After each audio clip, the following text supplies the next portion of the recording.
Question: are you a low income viewer? You don't have to tell me that in the comment section, but let's talk about something really important. Back in a minute.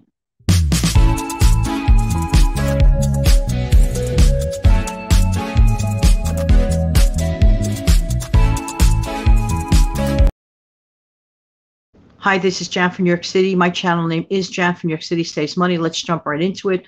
The question that I asked was, if you are a person that's viewing this show right now and you just happen to be a low income person at this moment in time in your life, we all know that that's not your forever place. We all know that you're trying your best, and there's absolutely zero judgment of anything of that nature. So what I just want to mention, though, is something really, really important. If you're a low income individual and you are in need of SNAP benefits, please make sure that you do that. But this is for anyone who is already presently a SNAP benefit receiver. SNAP is, in other words, an acronym for food stamps. And for those that do not know, it's a supplementary nutrition assistance program, if I'm not mistaken.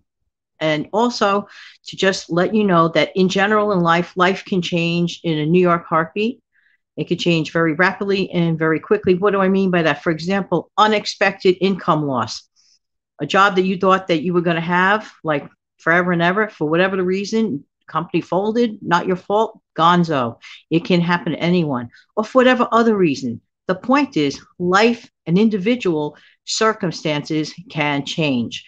So too, even for the person that may be receiving this kind of benefit, and not through anyone's fault or whatever, life happens, mistakes happen. That's what I mean by not by anyone's fault, no intended fault.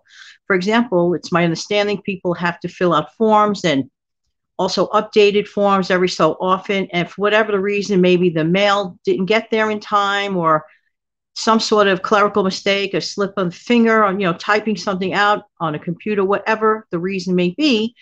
And then a SNAP recipient, let's say this person normally receives, let's say they receive $250 a month. I'm just using that number figuratively. And then all of a sudden, they've been receiving that number for a little while, and that's the number that they work with, and they do their best to, shop and stretch their budget.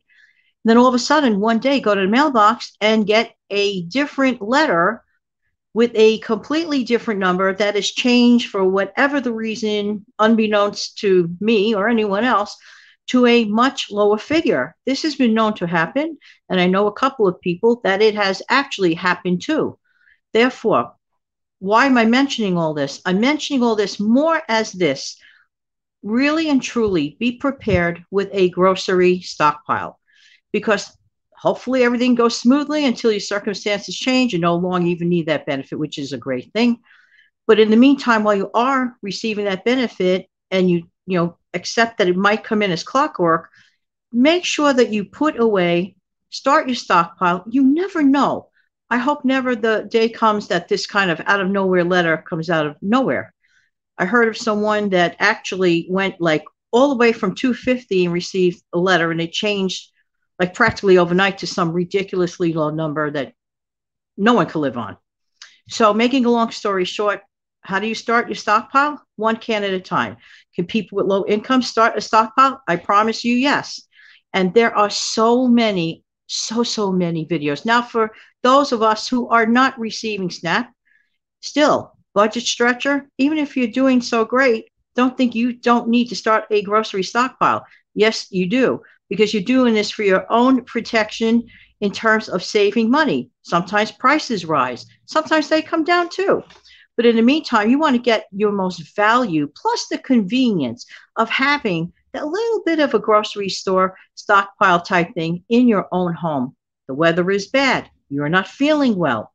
Power outage could be a 2-day one, could be a 1-day one, could be no power outage. But isn't it nice to know that you have that stuff in your grocery stockpile?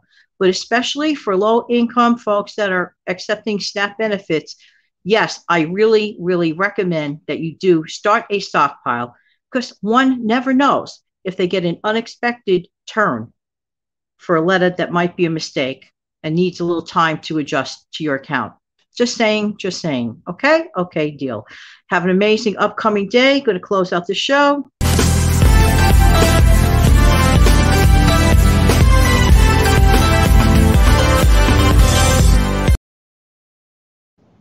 You take good care now. Have an amazing, fantastic day. Thank you.